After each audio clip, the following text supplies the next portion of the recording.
আজকে অন্যরকম একটি গল্প শোনাই আপনাদের। বহু বছর আগে এক ধনী ব্যক্তি একটি বাজারে গিয়েছিলেন কৃতদাস কেনার জন্য। গিয়ে দেখেন কৃতদাসের দাম অনেক বেশি, তবে সেখানে একজন কৃতদাসের দাম কম ছিল। তখন তিনি সেই কৃতদাসের মালিককে জিজ্ঞেস করলেন, আচ্ছা, আপনার সকল কৃতদাসের দাম বেশি কিন্তু এই একজনের দাম কম কেন? এই কৃতদাস কি ঠিক মতো কাজ করতে পারে না? তখন মালিক বললেন, না না, ও ঠিকঠাক মতো কাজ করতে পারে, কিন্তু ওর একটি সমস্যা আছে। তা হলো একের কথা আরেকজনের কাছে গিয়ে লাগায়। অর্থাৎ সে একজনের কাছে গিয়ে আরেকজনের নামে মিথ্যে সমালোচনা করে, মিথ্যে বদনাম করে, এই জন্যই তার দাম কম। তখন সেই ধনী ব্যক্তি চিন্তা করলেন, আমার পরিবারে তো শুধুমাত্র আমি আর আমার স্ত্রী বাস করি, সুতরাং সে আর কার কাছে গিয়ে কান কথা লাগাবে, তাকে আমি কম দামে কিনে নিয়ে যাই। যেই কথা সেই কাজ। তখন তিনি সেই কৃতদাসকে কিনে বাসায় চলে গেলেন। তো কৃতদাস তো ভালোভাবে বাসার কাজকর্ম করছিল, অনেকদিন চলে গেল এইভাবে। কিন্তু হঠাৎ করে তার যে রোগ, অর্থাৎ একজনের কথা আরেকজনের কাছে গিয়ে লাগানো, মিথ্যে কথা বলা, কান কথা লাগানো, সে অভ্যাসটা তার আবার দেখা দিল। সে তার মালিকের স্ত্রীর কাছে গিয়ে একদিন বলল, আপনার স্বামী আপনার সঙ্গে প্রতারণা করছে, বাইরে অন্য একজন মহিলার সঙ্গে তার সম্পর্ক আছে।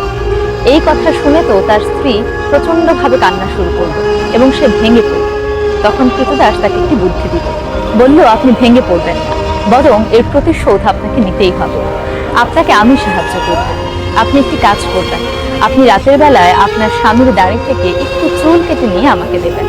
আমি কিন্তু তান্ত্রিকের কাছে গিয়ে তার যে সমস্যা, সেই সমস্যার সমাধান করতে পারি। অর্থাৎ আপনার স্বামী তখন পরকীয়া না করে শুধুমাত্র আপনাকেই ভালোবাসবে। তার জন্য অবশ্যই আপনার স্বামীর দাড়ি থেকে কিছুটা চুল কেটে আমাকে এনে আপনাকে দিতে হবে, তাহলে সেই দাড়ি আমি আমার তান্ত্রিকের কাছে নিয়ে যাব। তো স্ত্রী সে অনুযায়ী পরিকল্পনা শুরু করলেন। এদিকে সেই কৃতদাস স্বামীর কাছে গিয়ে বলল, আপনার স্ত্রী অন্য এক লোককে ভালোবাসে, আপনার সঙ্গে প্রতারণা করছে, তার জন্য আজ রাতে সে আপনাকে খুন করবে। এই কথা বলার পরে সে ধনী লোক ভীষণ রেগে গেলেন। কৃতদাসের কলার ধরে তাকে ধমকানো শুরু করলেন, তোমার এত বড় সাহস, আমার স্ত্রীর নামে মিথ্যে কথা বলছো? তখন সে কৃতদাস বলল, বিশ্বাস না হলে আজ রাতে আপনি ঘুমোবেন না, বরং ঘুমের অভিনয় করবেন, দেখবেন আপনার স্ত্রী আপনাকে হত্যা করার জন্য এসেছে। তারপর রাত হলো, ধনী ব্যক্তি এবং তার স্ত্রী ঘুমোতে গেলেন, কিন্তু কেউই ঘুমোলেন না। ধনী ব্যক্তি ঘুমের অভিনয় করে গেলেন।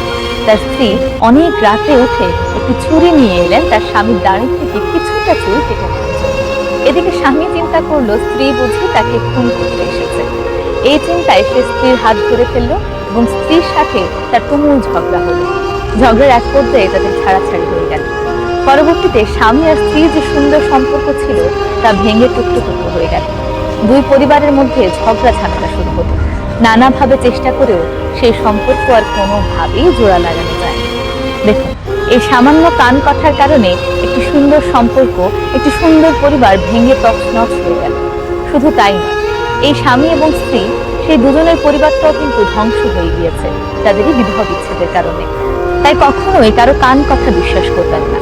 আর যারা এই ধরনের কাজ করে, আপনি হয়তো মনে করতে পারেন তাদের এই সাধারণ কান কথা লাগানোতে কি যায় আসে, কিন্তু এই ছোট্ট ছোট্ট জিনিসগুলোই আপনার জীবনে মারাত্মক ক্ষতি ডেকে আনতে পারে, আপনাকে সর্বনাশের শেষ প্রান্তে নিয়ে যেতে পারে। তাই সবসময় এই ধরনের মানুষের কাছ থেকে সাবধান থাকবেন আর নিজেও অন্যের কান কথা বিশ্বাস করবেন। কথায় আছে না, শরীরে যাওয়া বিষ ওষুধ খাওয়ার মাধ্যমে আপনি নামিয়ে ফেলতে পারবেন, কিন্তু কানে যে বিষ ঢেলে দেওয়া হয় সেই বিষের কোনো ওষুধ, সেই বিষ